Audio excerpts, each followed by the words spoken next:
আমরা রেডি হয়ে গেলাম। এবার আমি আজকে যাব একটু বেড়াতে। আমি বাড়িতে থেকে থেকে এবং আপনাদের সাথে বিভিন্ন রেসিপি শেয়ার করতে করতে এবং ঘরের মধ্যে সারাক্ষণ মেয়ের পড়াশুনো, হ্যাঁ, তারপরে হাজব্যান্ডের অফিস, সব কিছু সামলাতে সামলাতে আমি ভীষণ বোর ফিল করছি। তো আজকে অনেকদিন পর আজকে আমরা একটু বেরোচ্ছি আউটিংয়ে। Thank you. তো এবার আমরা যাচ্ছি। তো এখানে আমরা আজকে দুপুরে আউদে লাঞ্চটা করব ইচ্ছা আছে। এবার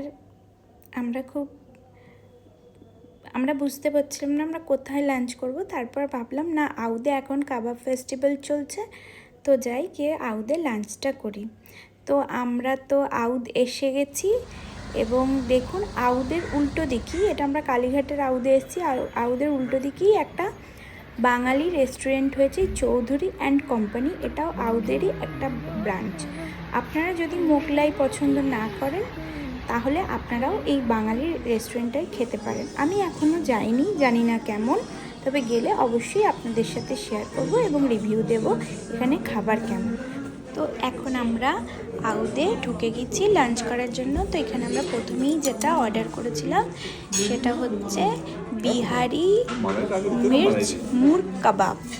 তো এটা আমরা নিয়ে নিয়েছি। তারপরে এটা খাওয়ার পরে আমরা আরেকটা কাবাব অর্ডার করেছিলাম, হচ্ছে চিকেন রেশমি মালাই কাবাব।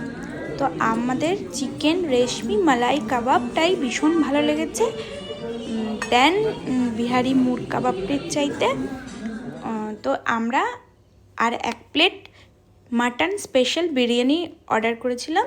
তো ওটা খেয়ে তারপর আমরা দুপুরের লাঞ্চ পুরো কমপ্লিট করে এখন আমরা সাউথ সিটিতে এন্ট্রি করে গেছি।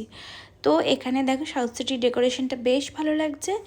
তো প্রায় বিকেল হয়ে গেছে, তো আমাদের একটু চায়ের ক্রেভিং হচ্ছিল। তো আমরা এখানে একটু চা নিয়ে বসে বসে গল্প করছি।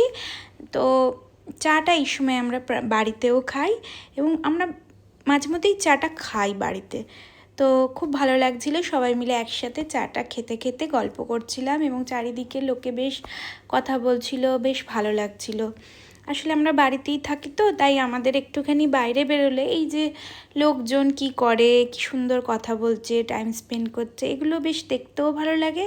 তার সাথে সাথে আমাদের নিজেদেরও কথা বলতে বেশ ভালো লাগে। আমরা আসলে সময় পাই না তিনজনে একসাথে বসে গল্প করার মতো। মেয়েও পড়াশুনো নিয়ে ব্যস্ত, আমার স্বামীও অফিস নিয়ে ব্যস্ত। তো আজকে বেশ আউটিংটা বেশ ভালোই কাটলো। তো গল্প করতে করতে এবার আমরা আস্তে আস্তে বাড়ির দিকে যাব।